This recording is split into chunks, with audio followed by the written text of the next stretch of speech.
প্ৰধানমন্ত্ৰী নৰেন্দ্ৰ মোদীক লৈ কংগ্ৰেছ নেতা ৰাহুল গান্ধীয়ে আজিৰ দিনটোত একেবাৰে কঠোৰ ভাষাত আক্ৰমণ কৰিছে। তেওঁক মিথ্যাচাৰৰ সদাগৰ বুলি অভিহিত কৰি ৰাহুল গান্ধীয়ে ক'লে, দেশবাসীয়ে আজিৰ দিনত প্ৰমাণ পাইছে যে মোদীৰ সকলো প্ৰতিশ্ৰুতি কেৱল কাগজত সীমাবদ্ধ, বাস্তৱত একো উন্নতি হোৱা নাই। ৰাহুল গান্ধীয়ে নিজৰ ভাষণত স্পষ্টকৈ কয়, মোদীয়ে যদি পৰমাণু বোমাৰ কাহিনী কৈ দেশবাসীক প্ৰভাৱিত কৰিবলৈ চেষ্টা কৰে, আমি সাজি আছো এটা হাইড্ৰোজেন বোমা। এই হাইড্ৰোজেন বোমাৰ অৰ্থ যুদ্ধ বা ধ্বংস নহয়, বৰং জনতাৰ শক্তি, সত্যৰ শক্তি আৰু গণতন্ত্ৰৰ নতুন ঢৌ। ৰাহুলৰ মতে মোদীৰ মুখত মাথো মিছা প্ৰতিশ্ৰুতি। যোৱা 10 বছৰত চাকৰি, অৰ্থনীতি, কৃষকৰ উন্নতি, শিক্ষাৰ সংস্কাৰ কোনো ক্ষেত্ৰতেই মোদী চৰকাৰে দেশবাসীৰ আশা পূৰণ কৰিব পৰা নাই। অত্যন্ত আগন্তুক দিনত প্ৰধানমন্ত্ৰী মোদীয়ে দেশবাসীৰ সন্মুখীন হোৱাৰ সাহস নোপোৱাকৈ থাকিব। ইয়াৰ মাজতে কংগ্ৰেছৰ উদ্যোগত অনুষ্ঠিত ভোটাৰ অধিকাৰ যাত্ৰা দেশজুৰি এক ঐতিহাসিক ৰূপ লৈছে। এই যাত্ৰাত লাখ লাখ ভোটাৰ সক্ৰিয়ভাৱে অংশগ্ৰহণ কৰিছে। ৰাজ্য প্ৰতিখনত জনগণৰ বেগবান সঁহাৰি পোৱা গৈছে, য'ত বিশেষকৈ যুৱ সমাজৰ উপস্থিতি উল্লেখযোগ্য।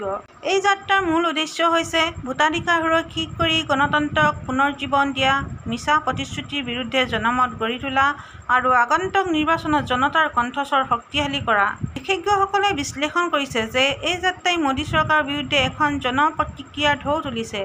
ৰাহুল গান্ধীয়ে কৰা হাইড্ৰোজেন বোমা মন্তব্য ইতিমধ্যে সামাজিক মাধ্যমত ভাইৰেল হৈছে। ফেচবুক, এক্স আৰু ইউটিউবত লক্ষাধিক শ্বেয়াৰ আৰু কমেণ্ট আহিছে।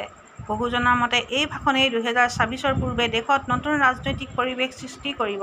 ইফালে বিজেপি শিবিৰে এই আক্ৰমণক উপহাৰৰ দৰে লৈছে।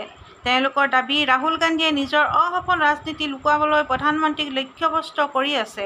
কিন্তু মাটিত জনতাৰ সঁহাৰি চলে। কংগ্ৰেছৰ এই পদক্ষেপ একেবাৰে গম্ভীৰ ৰূপ লৈছে বুলি প্ৰমাণ পাইছে। প্ৰধানমন্ত্ৰী মোদী আৰু ৰাহুল গান্ধীৰ মাজত আৰম্ভ হোৱা এই বাকযুদ্ধ কেৱল দুজন নেতাৰ মাজত সীমাবদ্ধ নহয়, বৰং সৰ্বসাধাৰণৰ মাজত ব্যাপক প্ৰতিক্ৰিয়া তুলিছে। আগন্তুক সময়ত এই আক্ৰমণৰ কাহিনী ভাৰতীয় ৰাজনীতিত এক বিশেষ অধ্যায় হিচাপে স্থান ল'ব বুলি অনুমান কৰা হৈছে। যদি আপোনালোকৰ মোৰ চেনেলটো ভাল লাগে, আপোনালোকে প্লিজ ছাবস্ক্ৰাইব কৰি দিব বুলি মই আশা ৰাখিলোঁ। ধন্যবাদ।